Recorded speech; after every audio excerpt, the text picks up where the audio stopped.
The rain was relentless, one of those bone-soaking, cold August rains that felt like it was washing away the last shred of hope from the earth. Gray clouds hung low, as if they too bore the weight of silent sorrow. In the middle of it all stood a figure, small, frail, nearly invisible against the backdrop of towering wrought iron gates. Her coat was 2 sizes too big, heavy with rainwater, clinging to her skinny frame like a second, colder skin. Eliza could barely feel her fingers. Her shoes, once white canvas sneakers, were now gray, torn, and filled with freezing water. She had been walking for hours. Blisters stung with every step. The plastic bag she clutched, with her only possessions, an old photograph, a change of socks, and a crumpled IDU, was soaked through. But it wasn't the rain that made her shiver. It was the hunger. The kind of hunger that gnaws at your stomach and makes your vision blur. The kind that humbles even the proudest soul. She had knocked on 5 doors that morning. One man told her to get off his lawn. Another simply stared at her through the curtain and didn't bother to open the door. One woman offered her $1, then dropped it on the ground so she wouldn't have to touch Eliza's hand. But now she stood before a house unlike any other. This mansion wasn't just large. It was palatial, with its tall white pillars, curved driveway, and sprawling gardens. It looked like something from a movie, the kind where people wore diamonds to breakfast and had butlers named James. Eliza took a shaky breath and looked up at the security camera above the gate. The red light blinked. She pressed the intercom button. Static crackled. Her voice trembled. "Please, I don't want money." She swallowed hard, her throat dry. "Can I clean something?" "Anything? Just a plate of food, please." "That's all." Silence. She lowered her head. Maybe they wouldn't respond. Maybe they'd tell her to leave. Maybe they were already dialing the police. Inside the mansion, in a sleek security room lined with monitors. The guard was already reaching for the speaker to shoo her away. But then a deep voice interrupted from behind him. "I heard her." The security guard jumped slightly and turned around. His jaw tightened. It was Adrian Kale, the man behind the empire. He was wearing his usual crisp black shirt and slacks, his expression unreadable. His eyes, however, they were fixed on the screen, unmoving. "Let her in," Adrian said quietly. The guard blinked. "Sir, are you sure?" Adrian didn't answer. He simply leaned in, staring at the rain-soaked girl on the screen. His mouth slightly parted. His chest didn't rise for a long second. It was as if time itself had frozen. Because that face, that voice, he'd heard it before, but not recently. No, this was from a different life. A memory so buried. He thought it was a dream. But now, she stood right there. He didn't know how. He didn't know why. But something in his gut twisted, not out of fear or pity, but recognition. The gate buzzed. Eliza looked up, startled, as the massive iron doors slowly began to open. She took a hesitant step forward, not knowing what awaited her on the other side. But for the first time in weeks, maybe months, a door had opened, and on the other side of that door, fate was waiting, silent, watching, ready to change everything. Eliza stepped past the threshold as the iron gates slowly closed behind her. The rain softened to a drizzle, but her clothes still clung to her skin, her fingers icy and her heart pounding. The path to the mansion was lined with perfect hedges, marble statues, and garden lights glowing like stars trapped in glass. She felt like she had stepped into a dream, or a dream's cruel joke. What was someone like her doing here? Her reflection in the puddle beside her showed matted hair, dark circles under her eyes, and cheeks hollowed by hunger.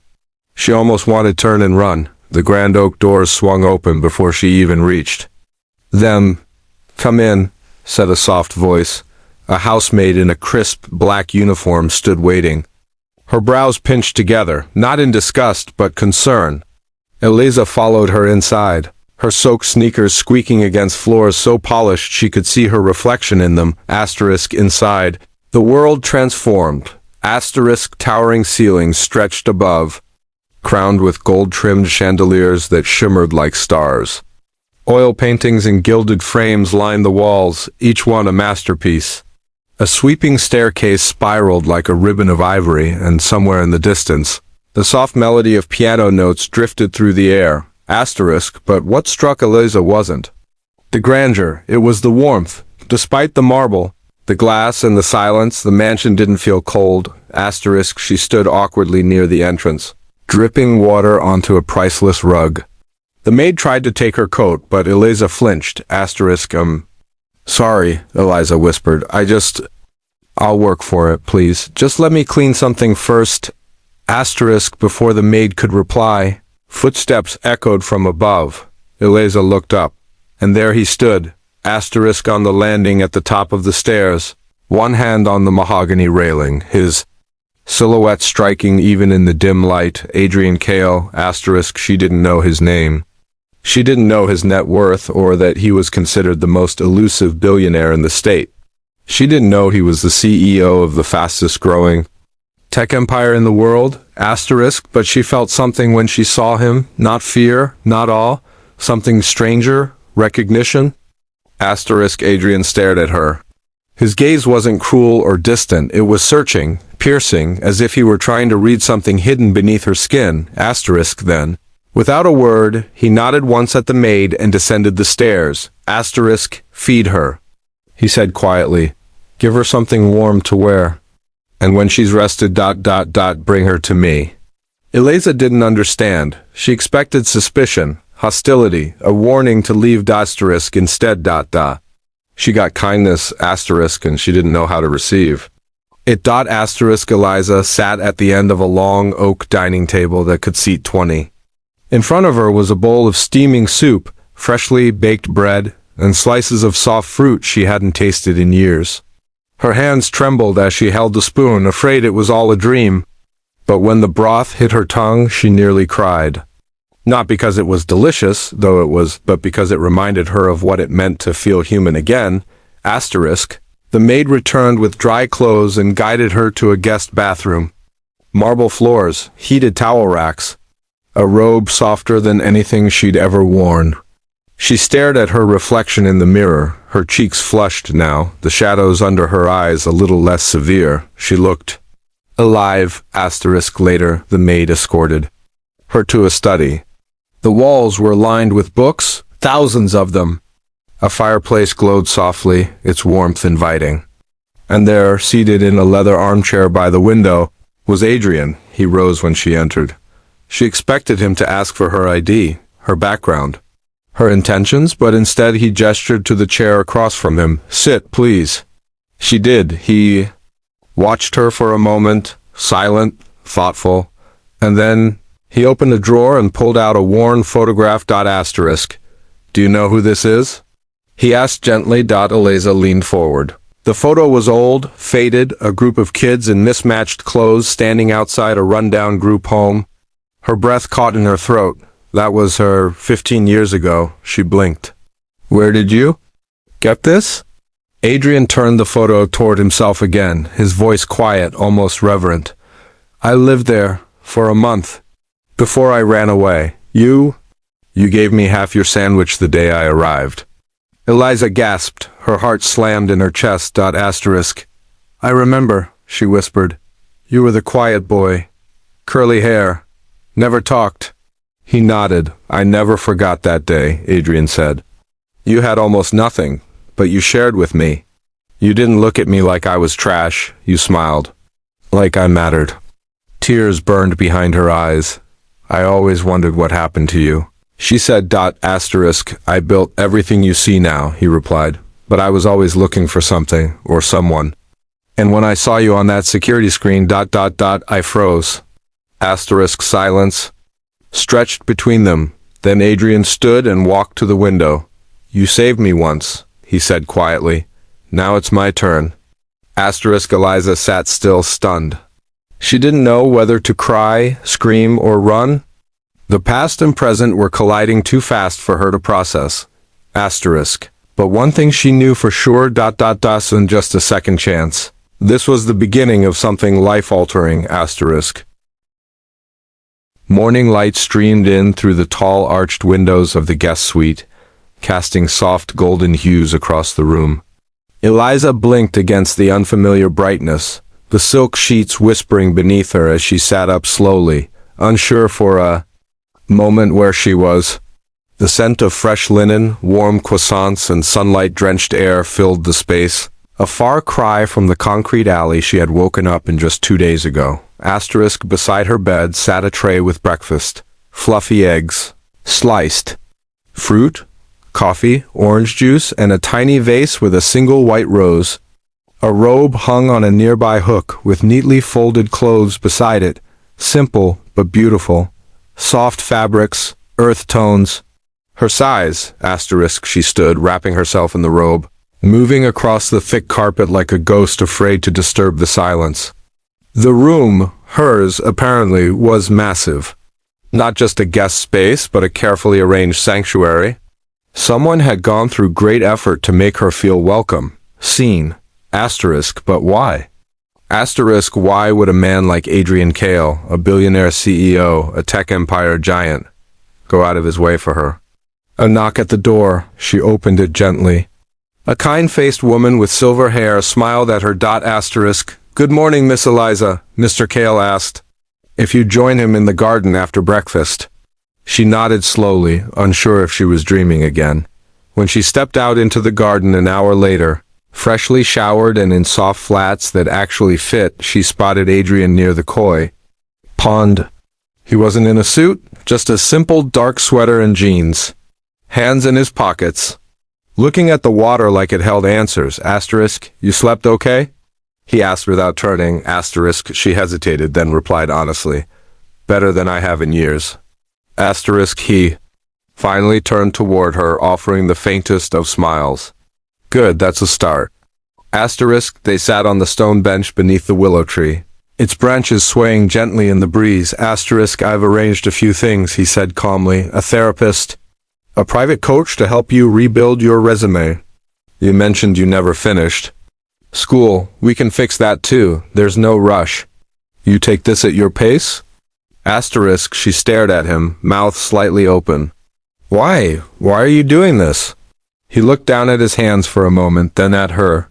"Because one act of kindness changed my entire life. I think the world forgets how powerful that is. You were the only person who ever looked at me like I mattered when I had nothing. You planted a seed I built an empire on." Her eyes stung. "I don't know if I can live up to that," she whispered. Asterisk, "You already have," he said softly. Asterisk, in the silence that followed, the only sound was the gentle rustle of wind through the leaves and the soft hum of fountains nearby. Asterisk, for the first time in a long time, Eliza felt something unfamiliar. She felt safe. 3 months passed like a lifetime. Asterisk, Eliza had found a rhythm, one she never imagined she'd be allowed to live. Morning runs through the estate gardens. Afternoon classes with a private tutor, reading in the library. Volunteering at a shelter Adrian helped fund. Every day, the girl who once knocked on doors begging for work was becoming someone else. Someone she had buried under years of fear and survival. Asterisk, and through it all, Adrian was there. Asterisk, not constantly. Not hovering, asterisk, but always near. Always present. Asterisk, he respected her space, never pressured her, but the way he looked at her had changed. At first she couldn't understand it, then she feared it, then she began to feel it too. Asterisk, a bond was growing, steady, honest, and impossible to ignore. Then came the night of the gala. The mansion sparkled under a canopy of lights. Dozens of luxury cars lined the circular driveway.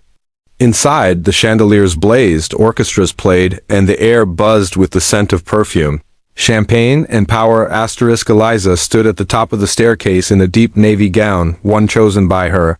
Not borrowed, not a hand-me-down. Her hair pinned up, her lips painted, her eyes alive. She looked like someone from another life. And yet more herself than ever, people whispered. Who is she? A celebrity? His secret investor? And then Adrian entered the room. He walked directly to her, through the crowd, without pause or hesitation. Every camera, every eye, turned. He reached out his hand. Eliza, he said, not formally, but personally. Walk with me, asterisk, she took his hand. Their fingers laced asterisk, he led her through the garden paths, where it was quieter, stars blinking overhead. The same willow tree from their first deep conversation swayed in the breeze. Then he turned to her. I don't just want you to be safe anymore, he said. I want you to dream again. I want you to believe again. And I want to be a part of that, if you'll let me. Asterisk, her voice trembled. I don't know what I have to give you. Asterisk, he smiled. That rare, real smile he never showed the world. Asterisk, you already gave it. You gave it 15 years ago when I had nothing and you shared your sandwich. Asterisk, he reached into his jacket and pulled out a small box. Not an engagement ring. Not yet. Asterisk, inside was a key. Golden, heavy asterisk. I want you to have half of this home. He said, not as a guest, as a partner. As someone who matters more to me than this entire empire ever could? Asterisk, tears rolled down her cheeks. But this time they weren't from hunger or fear. They were from hope, from healing. Asterisk, from the stunning, terrifying truth that sometimes, asterisk, one act of kindness can change the course of destiny.